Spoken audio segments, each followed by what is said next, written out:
Hello everybody. In this video, we're going to explain a joke and an objection to God's love for us and how it's totally wrong. But before I begin, I would like to suggest you, that if you like the content I generally produce, you might want to like and subscribe to not miss similar stuff. So with that out of the way, let's begin.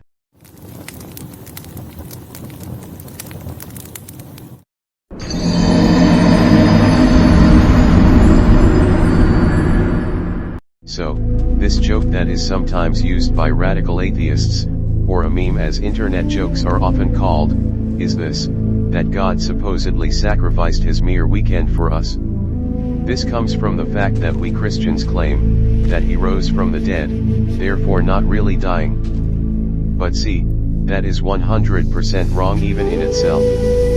While yes, God eventually rose from the dead after 3 days, this is not all. At first, he was spit on, stripped and whipped, as you can see me explaining in this video that is going to show up on the top of the screen, and after that, not only did he not have much physical power left in him, and even despite his heavy wounds, he was forced to carry his cross, but he then collapsed and the Roman soldiers forced another fellow man to carry it. And now, I want you to listen closely and very carefully to me, and try to imagine what I'm trying to say here. After that, the Roman soldiers took some iron nails and hammered them onto both of his palms. After that, as the crucifixion practice is, they put one leg behind the other, specifically the foot, and forced an iron nail through both of the feet.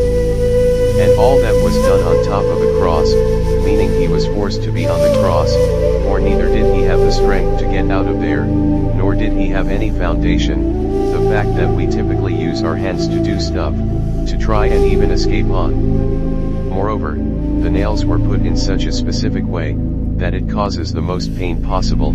On top of that, to breathe on a cross you have to pull yourself upwards, which as you can imagine, would be pretty difficult and painful to do. So not only was he extremely exhausted because of all that torture, not only was he crucified when it was sunny and around spring, which in the Middle East means that it's very hot, not only did he have his hands and feet pierced, but he was also suffocating. Furthermore, he was being mocked not only by the Pharisees, but also by another man on another cross.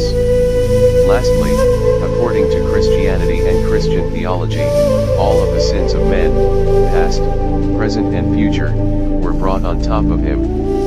So not only was he both physically and mentally exhausted and full of pain, but also spiritually as well. But well, that's not all.